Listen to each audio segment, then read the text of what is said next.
একজন পুরুষ এবং নারী জিনা করলে কি হয় আপনি কি জানেন? আল্লাহ পাক রব্বুল আলামিন কুরআনুল কারীমের ভিতরে আমার আল্লাহ বড় সুন্দর চমৎকার আকারে আমার আল্লাহ জানিয়ে দিয়েছেন। আল্লাহ বলতেছেন, ওয়ালা তাকরাবুজ জিনা, হে আমার বান্দা, হে আমার বান্দি, জিনা করবা দূরের কথা, তোমরা কখনো জিনাহের কাছেও তোমরা যেও না। ওয়ালা তাকরাবুজ জিনা ইন্নাহু কানা ফাহিশা, এটা একটা নাপাক এবং অপবিত্র কাজ। ওই কাজ তোমাকে ধীরে ধীরে জাহান্নামের দিকে তোমাকে নিয়ে যাবে। এজন্য সম্মানিত হাজিরিন, আপনি যদি সহবাস করার ইচ্ছা থাকে, অথবা আপনি যদি আপনার মনে করেন আপনার সেক্সুয়াল ভাব আপনি যদি সরানোর ইচ্ছা থাকে, তাহলে হালালভাবে আল্লাহ পাক রব্বুল আলামিন একটা বৈধ পন্থা আমাদেরকে দিয়েছেন। সেটা হচ্ছে আপনি বিবাহ করেন। বিবাহের মাধ্যমে আপনি আপনার যৌবনে জ্বালা মিটান। কিন্তু আপনি অনেক সময় আছে বিবাহ না করে হারাম রিলেশন করে ছেলে আর মেয়ে একে অপরের সাথে যে জিনা করেন, এটার জন্য আল্লাহ পাকের আদালতে আপনি গ্রেফতার হয়ে যাবেন। দুনিয়া তো তার পানিশমেন্ট আপনি পাবেন, পরকালে আপনার জন্য মুক্তির বিন্দু পরিমাণ কোনো ব্যবস্থা থাকবে না। এজন্য জিনা করা যাবে না। এই যে আমরা অনেক সময় দেখা যায় আমাদের ছেলেদেরকে দেখতে শুনতে পাই, আমার একটা বন্ধু আছে। কি বন্ধু? মেয়ে বন্ধু। আমি আপনাদেরকে বলি, কোনো ছেলের কি মেয়ে বন্ধু থাকাটা এটা কি হালাল? একটা ছেলের জন্যে পুরুষ বন্ধু হতে পারে, ছেলে বন্ধু হতে পারে। একজন নারীর জন্যে নারী বন্ধু হতে পারে, মেয়ে বন্ধু হতে পারে। কিন্তু এই মেয়েটার জন্য ছেলে বন্ধু কেন হবে? ছেলে আর মেয়ে যখন একে অপরের সাথে যখন বন্ধুত্ব পাতে, তখন শয়তানে মুসকি মুসকি হাসে। শয়তান বলে, আজকে তোমরা বন্ধু হয়েছো, কালকে তোমরা গার্লফ্রেন্ড হবা, গার্লফ্রেন্ড আর বয়ফ্রেন্ড হবা। তারপরে তোমাদের মাঝে আমি শয়তান এমন একটা আকর্ষণ সৃষ্টি করে দিব, একে অপরের সাথে জিনা করতে বাধ্য হবে। এই জন্য বাবা, আমি আপনাকে বলছি, যদি আপনি আল্লাহ পাক রব্বুল আলামিনকে ভয় করেন, আল্লাহ পাকের আযাবকে যদি আপনি ভয় করেন, জাহান্নাম যদি সত্য আপনি জেনে থাকেন, তাহলে একজন ছেলের কখনো মেয়ে বন্ধু হতে পারে না। আর একটা মানুষ যখন জিনা করে, আল্লাহ পাক রব্বুল আলামিন দুনিয়াতেও তার শাস্তি প্রয়োগ করেন এবং মৃত্যুর পরও তার শাস্তি আমার আল্লাহ বহাল রাখেন। একটা পুরুষ এবং নারী যখন জিনা করে, জিনা করলে যে কি হয়, এক নাম্বার হচ্ছে জিনা করলে আল্লাহ পাক রব্বুল আলামিনের রহমত থেকে আপনি বঞ্চিত হয়ে যাবেন। আল্লাহ প্রদত্ত নিয়ামত, আল্লাহ প্রদত্ত রহমত থেকে আপনি কখনো আর পাবেন না, বঞ্চিত হয়ে যাবেন। একটা মানুষ যদি আল্লাহ প্রদত্ত রহমত থেকে বঞ্চিত হয়ে যায়, আপনি হাজার কোটি টাকার মালিক হতে পারেন, কিন্তু তারপর আপনার মনের ভিতরে শান্তি থাকে না। আজকে আপনি দেখুন, আপনার চেহারা সুন্দর, আপনি খুবই স্মার্ট, আপনার ফিগার বড় সুন্দর, এই ছেলেটা তার ফিগার দেখিয়ে, মেয়েটা তার ফিগার দেখিয়ে হাজার হাজার ছেলে, হাজার হাজার মেয়ের সাথে আপনি হারাম রিলেশন করতেছেন। আপনি নিজে একটু ঘুমিয়ে ঘুমিয়ে চিন্তা করুন যে আপনি যে কাজগুলা করতেছেন, আপনার মনের ভিতরে কি শান্তি আসতেছে কিনা।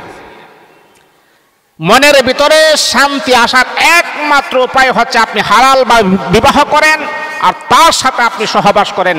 এটাই হচ্ছে মনের তৃপ্তি, মনের ভিতরে শান্তি আসার এক নাম্বার পথ।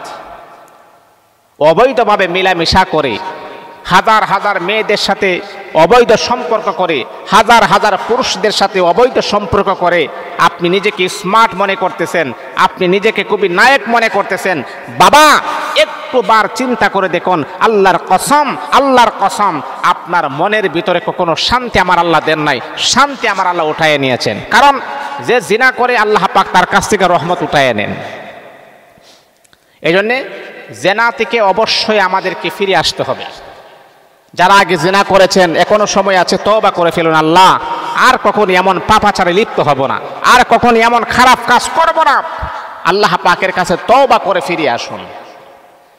2 নাম্বার হলো, জিনা করলে জিনাকারী নারী অথবা পুরুষকে বিবাহ করা হারাম।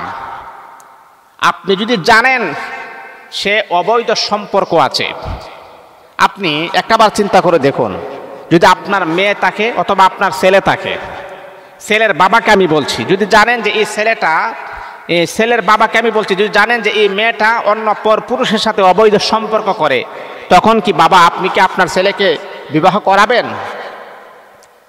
কারণ এটা নিকৃষ্ট, এটা অপবিত্র। আমার জীবন থাকতে কখনো আমার ছেলেকে মেয়েকে বিবাহ দিব না, এই মেয়েকে বিবাহ করাবো না, কারণ এই মেয়ে বিবাহের আগেই অবৈধ সম্পর্কে জড়িত আছেন। ঠিক তদ্রূপভাবে মেয়ের বাবাকে আমি বলছি, যদি আপনি জানেন যার কাছে আপনার মেয়েটাকে বিবাহ দিবেন এই ছেলেটা অবৈধ মিলামিশা আছে, আপনি কি আপনার মেয়েটাকে তার হাতে তুলে দিতে পারবেন? পারবেন না। এই জন্যে যারা জিনা করে জানেন, জানা সত্ত্বেও তাদের কাছে বিবাহ বসবেন না, হারাম। আর যদি না জানেন অথবা সেও যদি ভালো হয়ে যায় তওবা করে ফেলে, তাহলে এটা আল্লাহ পাক রব্বুল আলামিন মাফ করে দিবেন। এটা হলো 2 নাম্বার। 3 নাম্বার হচ্ছে পারিবারিক এবং সামাজিকভাবে আপনি ছোট হয়ে যান। যারা জেনা করে, মানুষ যখন পাপ করে, মানুষ যখন গুনাহের কাজ করে, তখন তার মনটা অনেক ছোট থাকে, তার মনটা অনেক অনেক ছোট থাকে তার মনটা জেনা করলে। আর আপনি যখন সৎ কাজ করবেন তখন আপনি বুক ফুলিয়ে বলতে পারবেন, সাহস থাকবে অনেক। গুনাহগার ব্যক্তি যারা আছে তাদের কিন্তু সাহস কম, আর যারা নের কাজ করে, ভালো কাজ করে, তাদের সাহস আল্লাহ পাক স্পিড শক্তি আমার আল্লাহ বাড়ায় দেন। তারপরে হচ্ছে 4 নাম্বার হচ্ছে আপনি যে জেনা করেছেন আপনার জন্য জাহান্নামের কঠিন শাস্তি আমার আল্লাহ বরাদ্দ করে রেখে দিয়েছেন।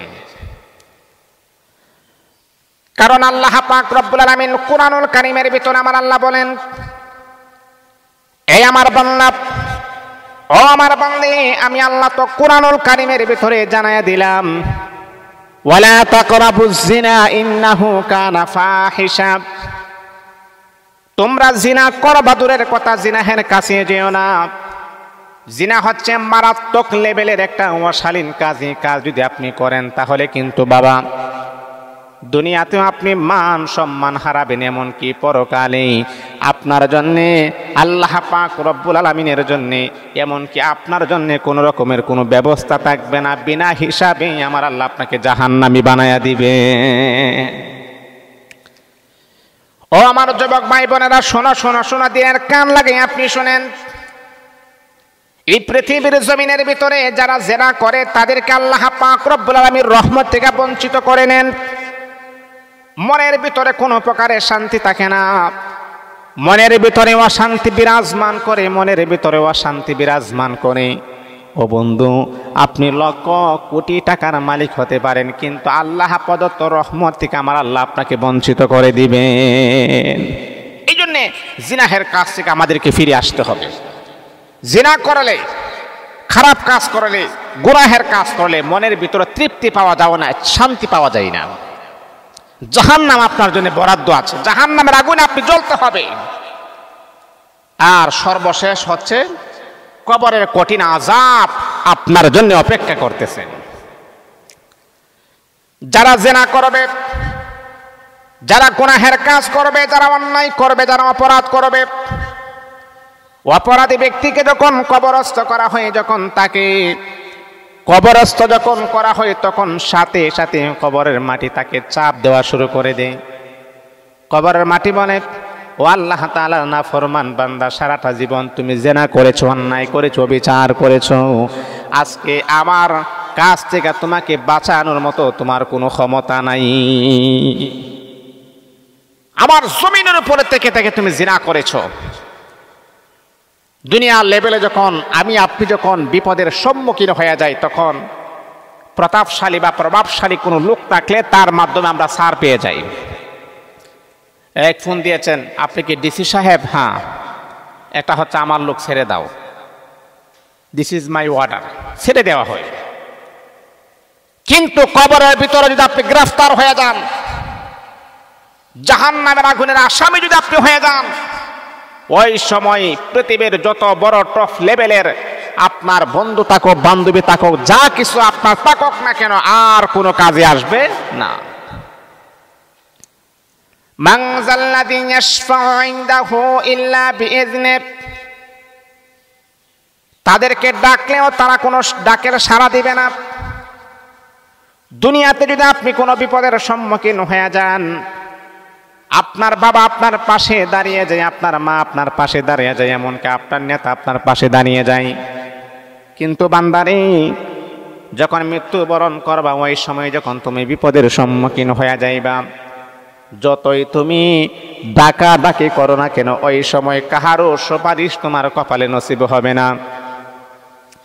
একজন তোমাকে সুপারিশ করবে, একজন তোমাকে আমাকে সুপারিশ করবে, তিনি হচ্ছেন মুহাম্মাদুর রাসূলুল্লাহ সাল্লাল্লাহু আলাইহি ওয়াসাল্লাম আমাকে আপনাকে সুপারিশ করবেন।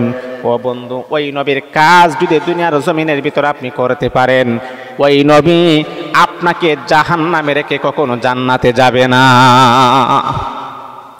দুনিয়ার জমিনে যদি ওই নবীর কাজ যদি আপনি করতে পারেন, ওই নবীর মোহাব্বত ভালোবাসা যদি আপনি লালন করতে পারেন, ওই নবীর প্রতি যদি আপনার প্রেম ভালোবাসা যদি থাকে, তাহলে অবশ্যই অবশ্যই আল্লাহর রাসূল আপনাকে সুপারিশ করে আপনাকে জান্নাতি বানায় দিবেন।